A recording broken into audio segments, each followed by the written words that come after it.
Hey. Welcome to a world of laughter, learning, and entertainment. We're thrilled to present to you our video dedicated to Convoys HX Ersk 122. Enjoy. During the Battle of the Atlantic, British merchant shipping was formed into convoys for protection against German submarine attack.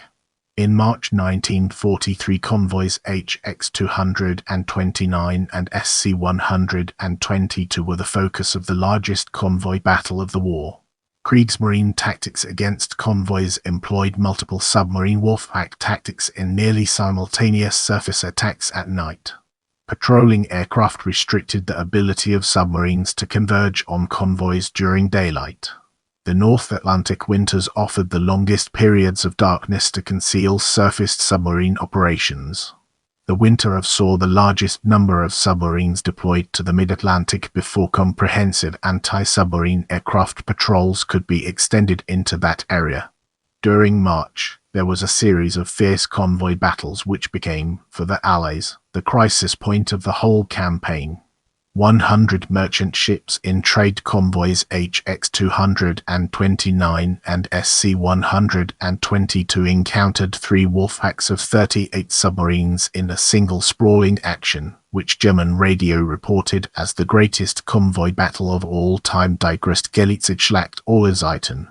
A Royal Navy report later concluded that Germans never came so near to disrupting communications between the New World and the Old as in the first 20 days of March 1943. In this segment, we'll be unraveling the complexities of Convoy SC 122 and exploring its multifaceted nature. SC 122 was a slow eastbound convoy of 60 ships routed from New York to Liverpool. This was during the period when SC convoys were switched from Sydney, Cape Breton, to New York. This was reversed later due to congestion problems there.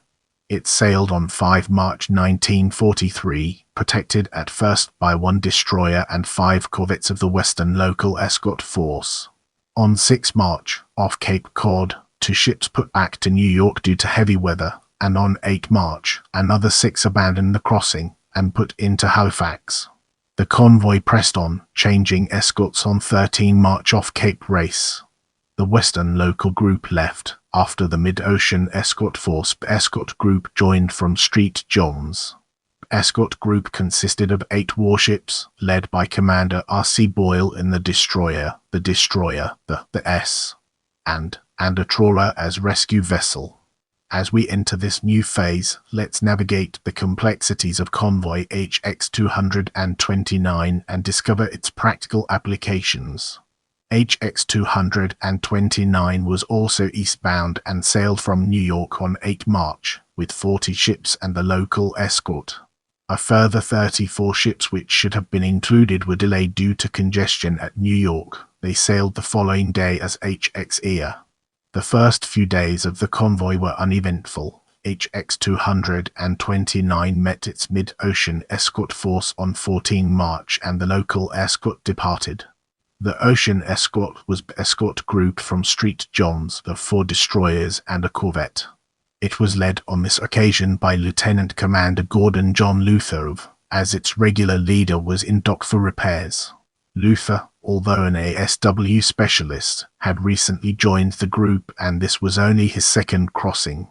The other ships were the destroyers HMS Beverly, Mansfield and the corvette, although Witherington had to detach on 15 March to be replaced by the corvette for the crossing.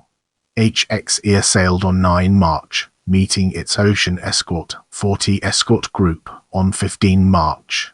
This comprised 6 sloop-type warships under J. Dallison in HMS Aberdeen, taking a more northerly route than HX 229. The convoy remained undetected by German patrol lines and made a safe and timely landfall on 26 March. The voyage was not without its perils, though. The more northerly route took it into an ice field and 2 ships were damaged by icebergs, rerouting to Iceland. The convoy Vice Commodore's vessel the Sven Foyn was also damaged and ultimately sank on March 19, 1943. Now, let's delve into the intricacies of Wolfpacks and explore its various aspects. Sprayed against them were 3 patrol lines rakes of U-boats. Sir Agraff, robber baron, of 8 boats was already formed, having just been involved in a battle with HX 228. It was sent to patrol off east of Newfoundland, at the western edge of the air gap. Sturmer Daredevil, a new group of 18 boats, was to form up in the middle of the air gap. It was formed from boats from Patrol Group Westmark, which had previously engaged SC-121. A further group, Drumger Harrier, of 11 boats formed to the east of Sturmer. Some of these boats were from Newland, which had also been in a battle with HX 228. The rest were newcomers. Get ready to uncover the mysteries surrounding the battle as we navigate its intriguing terrain. The German Bedienst Signals Intelligence Group had given notice of an eastbound convoy and by 8 p.m. on 13 March had a location for SC-122. Admiral Karl Dönitz, commanding the U-boat fleet, directed Rogriff to intercept, forming a new rake to the west. A westerly gale gave speed to SC-122, which passed through Rogriff's patrol area on the morning of 15 March, just 24 hours before the patrol line was formed. The Allied Ultra-Intelligence, which decrypted German messages enciphered using the Enigma machine and which had helped the Admiralty to divert convoys away from wolf packs, had been blinded on 10 March 1943 as the result of the Germans bringing in a new short weather report. This resulted in the British code breakers being starved of the cribs necessary to break Shark, the cipher used by the German U-boats. The U-boat tracking room at the Admiralty Operational Intelligence Center was therefore unable to divert convoys around the U-boat packs. A message from a U-boat gave away its position once that position had been fixed by DF, and the convoy SC-122 was diverted around the estimated danger area. The Allied cipher number 3 used by the convoy escorts had been broken by the Germans.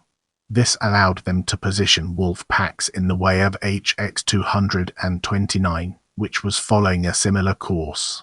It passed through Rogriff's rake in the night without being sighted because of bad weather. On the morning of 16 March, which had detached from Rogriff to return to base with mechanical problems, sighted HX 229 heading east and sent a sighting report. Dönitz immediately ordered Rogriff to pursue and intercept, while Sturmer and Drumger were ordered west to form a line ahead of the convoy. He saw in this an opportunity to attack an eastbound convoy, full of war materials bound for Europe, with the full width of the air gap to cross. Rogriff caught up with HX 229 on the evening of 16 March and mounted an attack that night. 3 ships were sunk and another 5 on the morning of 17 March, a total of 8 in just 8 hours. The escort was reported to be weak, as 2 ships had dropped out to pick up survivors. The escorts chased 3 contacts during the night but with no result. During the rest of the day, boats from Sturmer began to arrive. One of these was attacked by a destroyer but again without success. At the northeastern end of Sturmer's rake had sighted SC-122 heading east, about 120 miles from HX's position. After sending a sighting report, she attacked, sinking 4 ships in quick succession. A 5th, Fort Cedar Lake, was damaged, to be sunk later in the day. 2 more ships from HX 229 were lost during the day.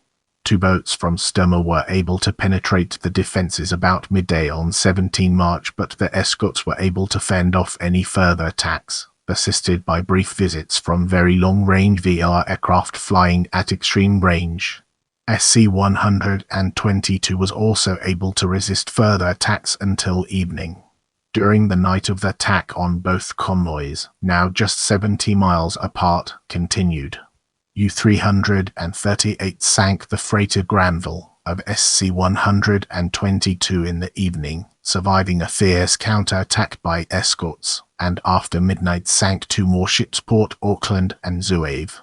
HX's escort suffered a blow as HMS Mansfield was forced to detach during the night. Of help was on its way in the form of the destroyer under Commander E.C.L. Day. Arriving on 18 March, Day, as a senior and more experienced officer, took command of the group for the rest of the engagement. Also en route from Fulfjord, in Iceland, were the destroyers and, for HX 229, and the U.S. Coast Guard cutter for SC 122. These were dispatched on the morning of 18 March, and arrived the following day. On the afternoon of 18 March, succeeded in sinking 2 ships of HX 229, but further losses were avoided. HMS Highlander joined that afternoon, a welcome addition as was by this time reduced to 5 ships. During the night the 2 convoys were running in tandem, though sailing independently. All attacks on both convoys were repelled this night, and 6 firm contacts were attacked, but little damage was inflicted. 1 ship from HX 229 was lost, a romba which broke away to proceed independently. This ship, Matthew Luckenbach, ran into the Mel around SC 122 and was torpedoed, to be sunk later on 19 March. A straggler from SC 122, Clarissa Radcliffe, was also sunk with all hands by U-663. On 19 March the escorts were reinforced by the arrival of Vimy and Babbitt for HX 229, and Ingham for SC 122. HX 229 was also joined by the corvette, detached from another convoy. Also on 19 March was attacked by a patrol to the north of SC 122 and sunk. There were no further losses to the convoys that day. Faced with stiffening resistance and sensing nothing further would be achieved without disproportionate losses, Dönitz called off the assault. The convoys continued east. Further changes to the escort occurred on 20 March as reinforcement arrived in the form of the corvette HMCS Sherbrooke, while Archer and Ingham were detached. The local escort groups met on 23 March, and HX 229, with 27 ships surviving, arrived at Liverpool on 23 March. SC 122, with 42 remaining ships, arrived later the same day. Moving forward, we'll be taking a closer look at outcome. The double battle had involved 90 merchant ships and 16 escort ships, though not all were present at the same time. 22 merchant ships were sunk, 13 from HX 229 and 9 from SC 122, a loss of 146,000 tons. More than 300 merchant seamen died. In total, 38 U-boats had taken part, though throughout the battle not all had been in contact. 1 U-boat had been lost with all hands, though a number had been damaged. The battle was undoubtedly a success for the Germans. However, they had failed to interrupt the North Atlantic convoy route to any extent. 68 ships, 2/3 of those involved, made a safe and timely arrival, and the 38 ships of HX Ear, which had been detached at New York to cross separately, arrived unscathed. This was the largest convoy battle of the Atlantic campaign. A Royal Navy report later concluded it appeared possible that we should not be able to regard convoy as an effective system of defense. March 1943 marked the low point of Allied fortunes in the Atlantic campaign.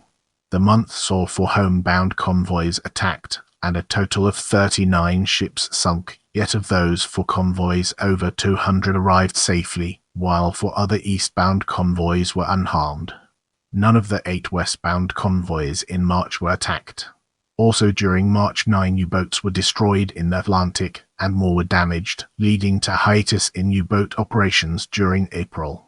When the offensive renewed in May, it saw a major defeat for the U-boat arm, and the turning point of the campaign. Let's now zoom in on U-boats and uncover the hidden gems that lie within.